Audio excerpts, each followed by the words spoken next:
Welcome, friends. So good to see you this morning. We are excited to be here. I'm Hey. with my Encourage sisters, Stephanie Bryant, Bonnie Gray, and Karina Allen. And today is launch day for this special devotional. Okay, girls, show your books. Woohoo! Our devotional. So cute. So this is a collaborative devotional, meaning that there's a whole group of us who worked on it. And I love this devotional because it is coming out at such an appropriate time here for what we've been going through in 2020. The subtitle actually is 100 Devotions to Seeing God When Life is Not Okay. 2020 is not okay, right? Can we agree on that? Yes. What do you think, girl? Yes. How appropriate is this? Not okay. Yeah, I think God knew, right? God knew when all this was being planned, and we were all writing our devotions. The pandemic hadn't hit, the election wasn't in full swing, social and racial issues were not a huge topic of the day. And so now here we are, and we're all dealing with a lot of different things in a lot of different ways, and it's hard. Yeah. So, yeah, it couldn't come at a better time. Yeah. And I think that, take heart kind of echoes what Jesus said when he's like, in this world, you'll have trouble, but take heart, And I think that's part of being able to encourage each other, is saying to each other, you know what, things are not okay right now. It's crazy. Just even being able to say that, it's like a deep breath of release because we find safety with one another. And so that's why it's wonderful. I love being able to be here with Stephanie and Karina and you, Dorina, because that's part of the sisterhood, right? And I think that's the hope of this book, is that we can really feel like that sisterhood as we read each other's stories. Yeah. I love the subtitle, to seeing God when life's not okay. And, 2020 not being okay. Just how does God show up in those places, in those hard times, when you feel alone, when you feel stressed and overwhelmed and anxious? Seeing God, through his handprints. And a lot of times that's through people, it's through community. But then that's been the struggle in 2020. You're not allowed to be with people. And so God's like, but I'm still here. I'm still here, and I'm still going to make a way.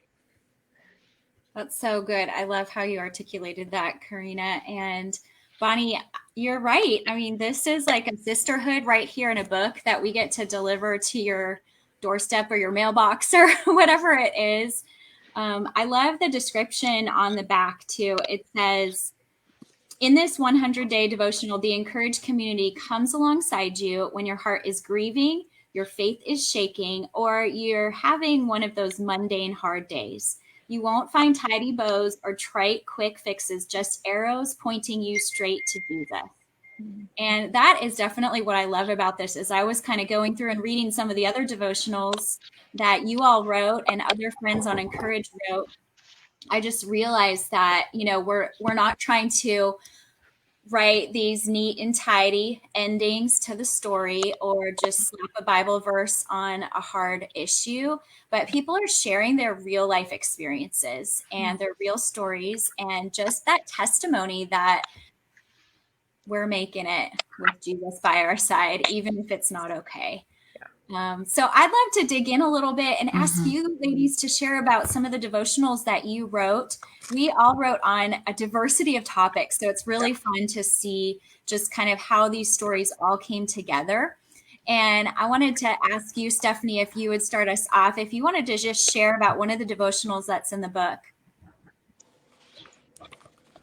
Sure. I wrote about a couple different topics. I wrote about my infertility journey and a full circle moment that I really wasn't aware of. I also wrote about being scared, even though most people think that I'm pretty brave, and just how to live through that and not allow it to get you down.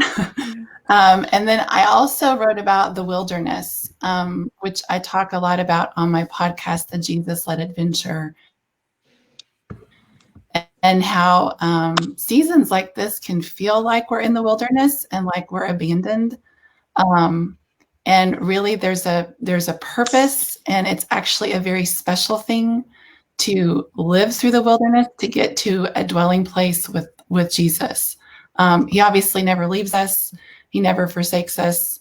And I loved that I'm a context girl, and I love to go back to like the Hebrew and all of that when I read a Bible verse. And take heart. When I Googled that this morning and what it meant in the original Hebrew, it meant to take courage. And that he provides that, right? And he says that he's with us always, and that's how we can be brave. So I love that the women in this book, like you, Dorina, I've been flipping through, and it's not light. This isn't fluff. No. This isn't like, oh, we have all the answers, or it's easy peasy. Page 1 is about anxiety and depression. And I feel like we've all dealt with some level of that or know someone that's struggling big time. And so I just love the fact that for me, the wilderness part, that's what everyone is sharing, a piece of when they've felt like they are in that wilderness with grief or whatever the topic. So that's what I wrote about. And I'm just excited that I get to be a part of these women that are in this book. Thanks, Stephanie. I see that some friends are just tuning in. And so if you're just joining us, I just want to say hello. We are 4 friends who write for Encourage. And today we are celebrating the launch of this new beautiful book. It's called Take Heart. So for friends who are watching on my Instagram and also on my author page, welcome. I see Laura Kearney is with us, and she said that her book just arrived today. Yay! It was so exciting. I got my box yesterday with my books as well, and we're just sharing a little bit about some of the kind of backstory of the devotionals that we wrote in Take Heart. And so, Karina, I'm going to pass the baton to you right now, and I wondered if you would be willing to share a little bit about one or more of the devotionals that you shared in the book. Yeah. Okay. So one Devo I wrote was about just everyday friendships. And another one was about, add the bookmark, embracing your season. But I think the one that really stands out now in this particular season, it was about the goodness of God. And so in the midst of a year like 2020, having the right perspective to see God, who he is, in the wilderness seasons, in the hard times, in the anxious moments, in the moments where you're depressed and lonely.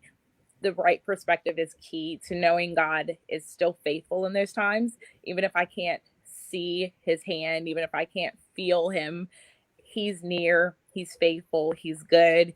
He doesn't change. He's the same yesterday, today, and forever. And knowing that and letting that be my foundation and not being led by my emotions, just being led by the truth of God, of who he is, and then who he's proven himself to be for me in my life, letting that remind me of his goodness, even in hard times. Oh, girl, I needed that just for today. October 20. Thank you for speaking truth, sister. Yeah, it's such a good lesson and a reminder, a truth from his word. But I mean, we need it every day, right? We need that reminder for ourselves. So I appreciate you sharing that.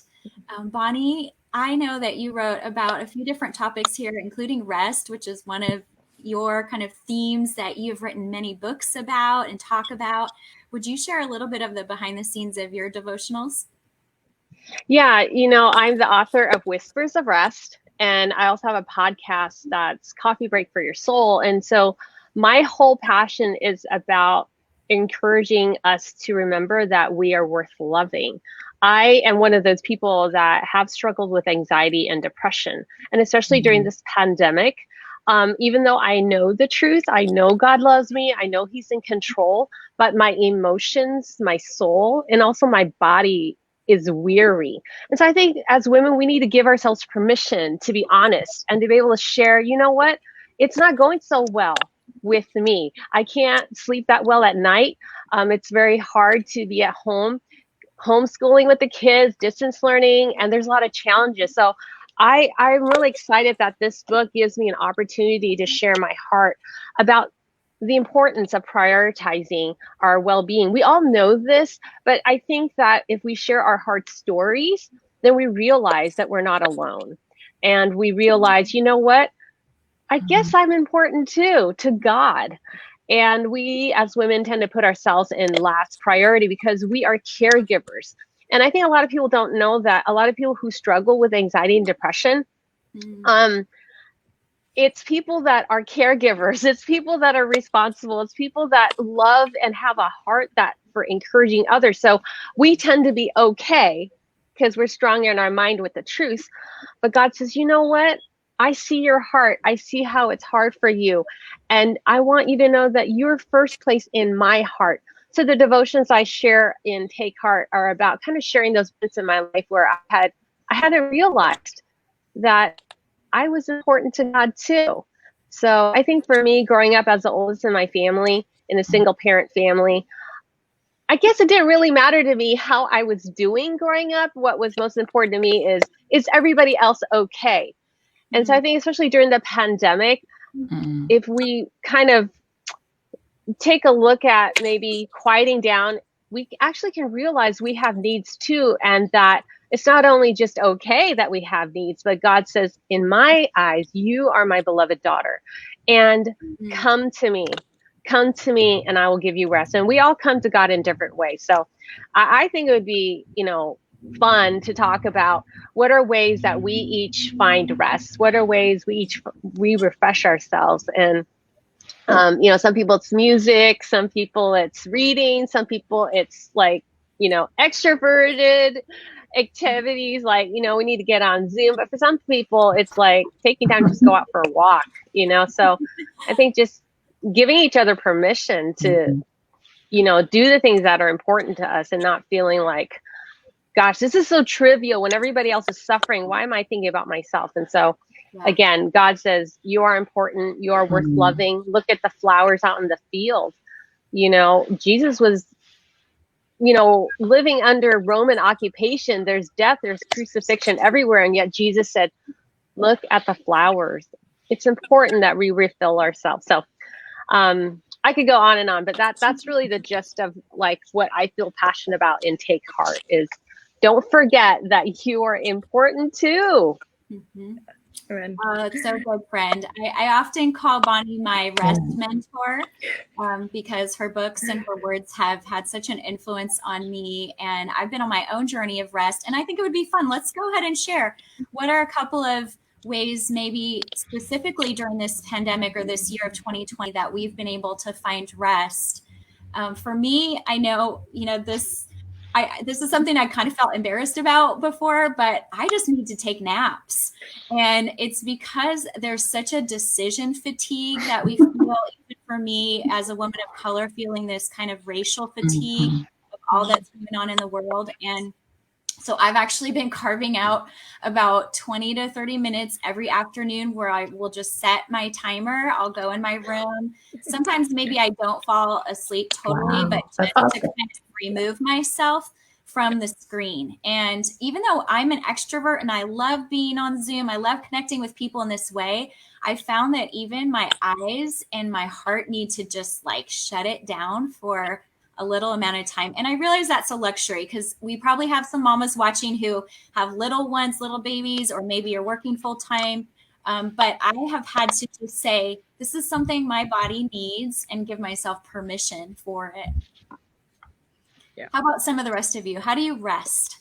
That's me too. Yeah. I turned 40 a couple of weeks ago and I just Happy birthday. Thank you. I just really started being honest with people and say, I like naps and my body needs them and I work better and function better and I'm just better after I wake up. Yeah. So definitely naps. And during the pandemic, when everything shut down, I couldn't, go anywhere. So I made it a purpose to take walks around my apartment complex. We have a lake and a massive amount of ducks. And so I just made it a point. So pretty much every day that it hasn't rained, I've just taken a walk. And I never used to do that because I'm such a busy on the go person. But when, the world shuts down, you can't go anywhere. And so I just decided I'm going to get some vitamin D, boost my immune system, breathe in some fresh air, take a walk, listen to worship music, listen to a podcast or, a sermon. And I mean, it's a game changer. Like the rest of my day, I'm just like, oh, okay, I can handle the things that 2020 is throwing at me. Yeah. Oh, I love that. Karina, you're speaking my language. Some of you know about my new book, Walk, Run, Soar. And it's all about walking and running and meeting Jesus in that place. And it's so much more than just the physical thing, although I think we need the physical movement. Yeah. It's also, I think, about that emotional and spiritual release that can happen when we get ourselves physically out of our offices, out of our chairs, out of our bedrooms. And even, sometimes we've done that with our family. And so I've seen my daughters who, might be fighting at the dinner table. And then we're like, okay, let's go for a walk. And it's just the atmosphere changes. Yeah. And we get to breathe some air and get out. So what about you, Stephanie? How do you rest, friend? Yeah. It's hard for me to nap, so I'm glad that you guys are enjoying naps. I walk as well. I like to walk, but I've noticed I turn off all the sound. Used to, I would be like you, Karina. I would listen to a podcast or try to catch up a little bit on things or listen to worship music but I just walk without anything. And I really love being under trees right now. I know that sounds so strange, but if I can be outside, I try to find trees to walk under and through. And even in our yard, living on a small farm, we have some big trees. And I just feel like the outside and that they're continuing to worship and praise, no matter what we're doing. It's just a good reminder. So, and my other thing is that I have to purposely create fun. I've learned a long time ago that my Sundays have to include not just quiet. I have to laugh. Yeah. I've got to be doing something like not so much entertainment, like sitting watching a movie. Like that's not real refreshing to me, but I need to have some fun. And I'm sure that's Enneagram numbers and all that stuff. But yeah, for me, I really have to do that. And I think my daughter is that way too. When we are like inside too long or, kind of talking about to-dos instead of let's put it on the calendar to have some fun. And with the pandemic, we've had to be super creative about that. It's not just, call up your friends. Well, we're going to go to this place that we love. So, just trying to be creative with that. There's a little bit of pressure with the creativity, but sometimes it's just really simple. But I think laughter for me is such a sense of worship that I can just release, and I'm not worrying when I'm laughing, like I'm not thinking about the hard stuff. So, yeah, it's good. That's such a good reminder. Yeah, I love now, that. Dorina, you haven't shared about your devos. Okay, yes.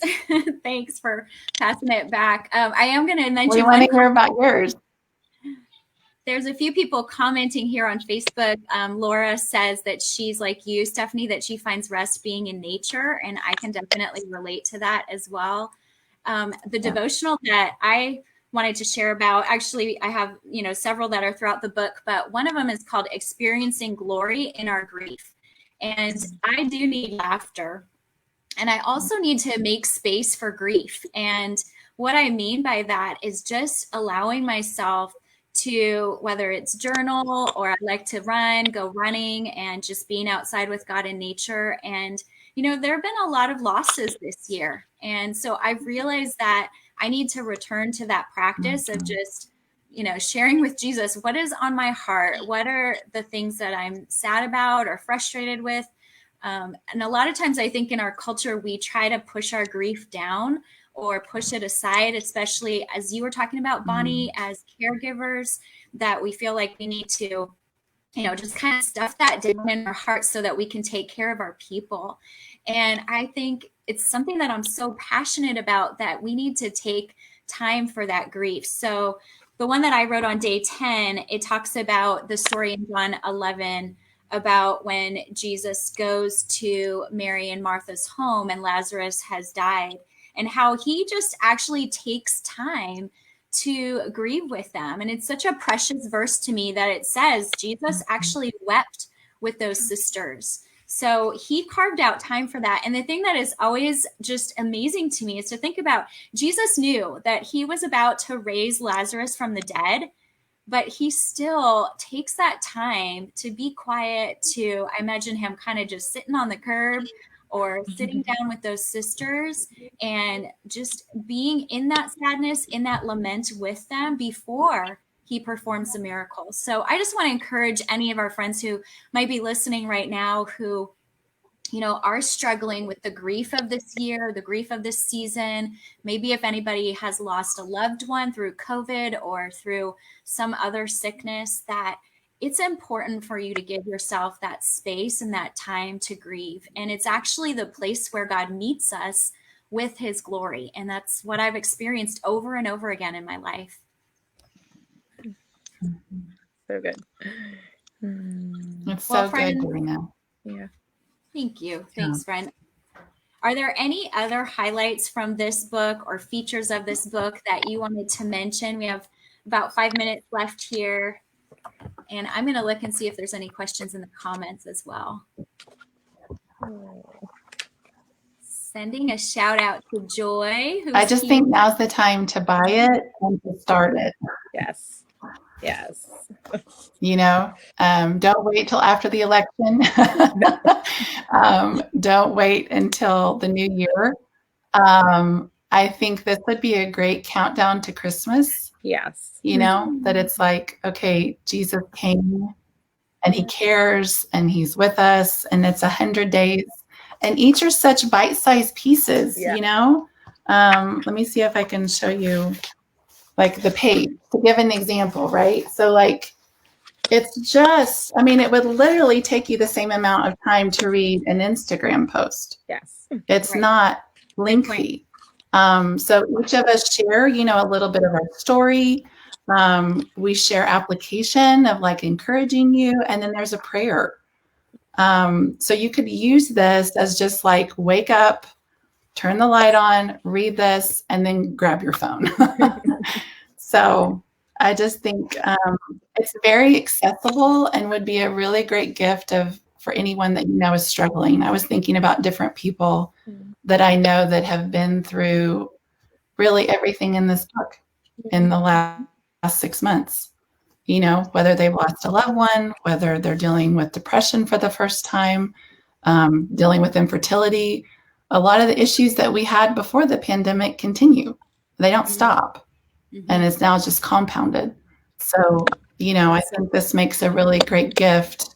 And I don't have the answers and I don't know what to say, but I can slip this in the mail to my people and hopefully just encourage them. And maybe not every story is relatable, but maybe half could be relatable to your situation. So, That's so good, Stephanie. I love that reminder too, that this could make a really great gift for someone who is struggling. And a lot of times we do struggle to know what to say to support people.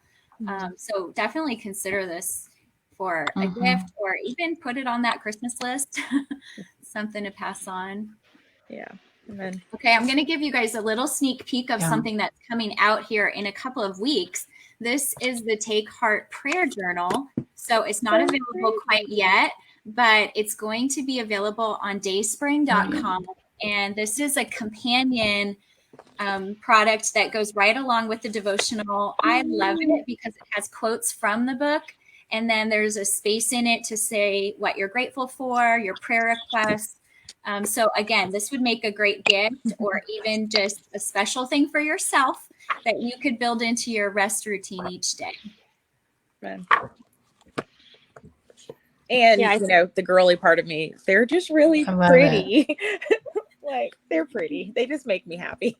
Right. They are. You're so right. Okay, I love the colors. It feels good. Yes.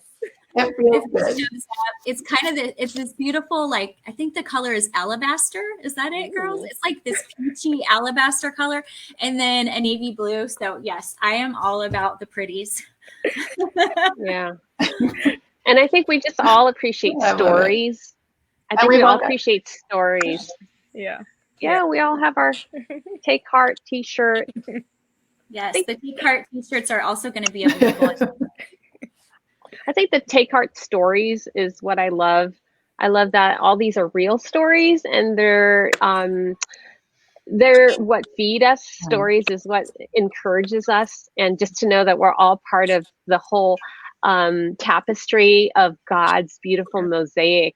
And just like in nature, there's just so many beautiful flowers and trees and mountains, and each of us take a place in God's landscape. So I love this. I love that every story is real, and it's just anybody that's wanting encouragement is going to be able to take this. And if you, especially if you're doing like some virtual book club or virtual small groups, I think that it's so easy to be able to go through and once a week say, hey, which devotional really spoke to you? Which story did you think was really interesting and eye-opening? And what are the aha moments? So for me, as somebody who loves to do small group, ministry, and we're having to do it virtually, this is really conducive to that. So that's what I love about this. And I agree, Stephanie. This would be a great, easy way to give a Christmas gift that's going to be helpful and also community building. Yeah. That's such a great idea, Bonnie. Yeah. I love just the small group idea. It's great. Were you going to say something, Karina? Yeah. Oh, okay. Well, you know what? Our time is actually up. We just want to be on here for a little while to show our faces, to chat a little bit, and give you some of the behind the scenes of Take Heart. So I just want to say thank you to those who are joining us live. I see my friend Deb Hayes is here, and Diane Kim, Michelle Reyes, Laura Kearney. Thanks for being with us. And if you're watching this later as a video replay, feel free to comment if you have any questions for us, and check out Take Heart. It's available on Amazon and all the places where books are sold, as well as dayspring.com. So it's a partnership between Dayspring and Revell. And I just want to give all of you friends a virtual hug. So Yes. good to be with you today, Stephanie, Bonnie, and Karina. I know. Right out. I miss y'all. Me too. Okay, you take care. Blessings to all Yeah. those who are watching. Bye. Bye.